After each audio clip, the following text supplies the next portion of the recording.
I'm Larry Farver, and let's queer up politics.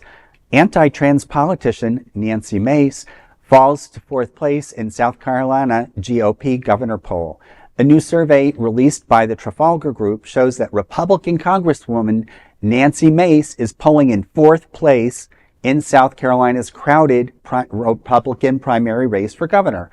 The poll of 1,089 likely Republican primary voters conducted between May 2nd and the 5th shows South Carolina Lieutenant Governor Pamela Evette leading with over 25% support.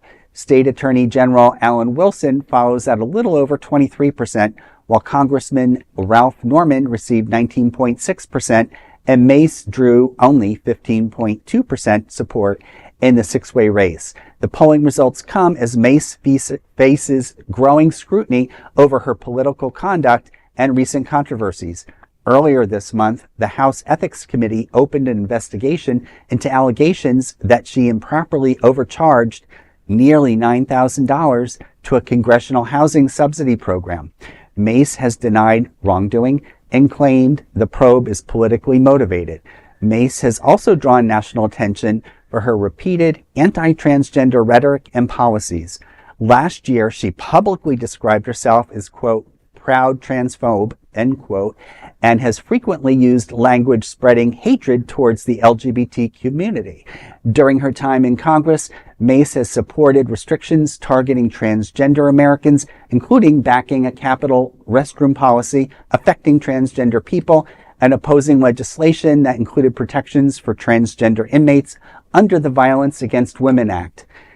Well, she deserves what she gets. Karma's out there. I have to say that anyone who is a representative and is elected, in my book, has to represent all the people. She might not personally identify with transgender or LGBTQ plus people, but it's her responsibility, and to publicly speak out against them is just, she's going in the wrong direction. She should not. She's in politics for all the wrong reasons, like a lot of people who are currently elected in her administration. She's an interesting case study. She's a woman, I don't have her whole biography in front of me, but from what I do remember about her, she might have gone to West Point or one of these historically male-dominated military schools, and she got through there.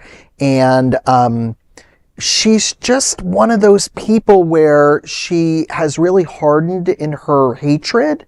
Very similar to like a J.K. Rowling kind of a person. She's anti-trans.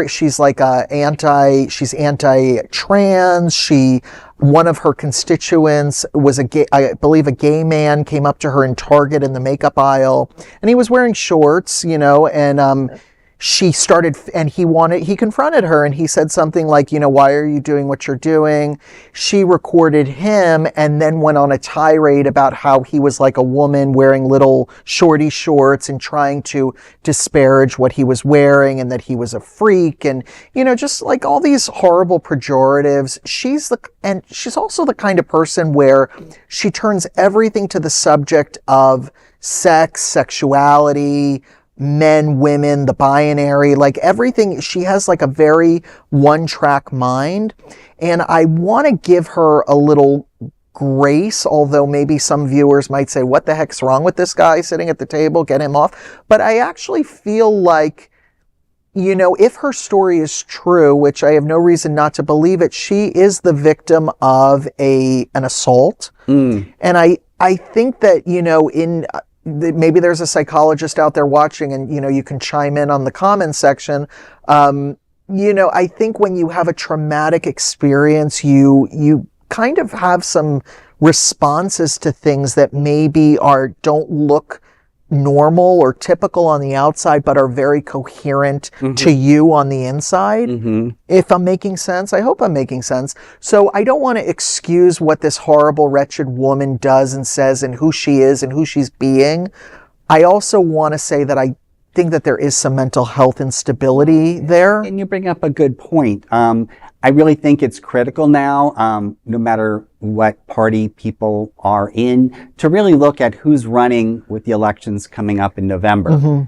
Think about who we have in office, going up to the top, and trickling down, look at people like Ms. Mace and, step back and say, is she really representing everyone? Where are her interests? You could also say, is she hinged or unhinged? Well, I think her interest should be getting well. Get well, Nancy, because your presence is like being maced in the face. Yeah, no pun intended. And not getting off the story, but we, without mentioning names right now, but we have a local former congresswoman who misappropriated money, and there was some other things. She wants to run again. Yeah, so you have to look at that and say, this woman may be denying in South Carolina that she had a misappropriation of funds, but I'm sure there's a lot more to this individual that we won't cover now, but probably be revealed in the next couple of years. She's definitely somebody that they're going to make a TV mini-series or something's going to, with the popcorn, right? With this woman, because she's just such a train wreck, and she's so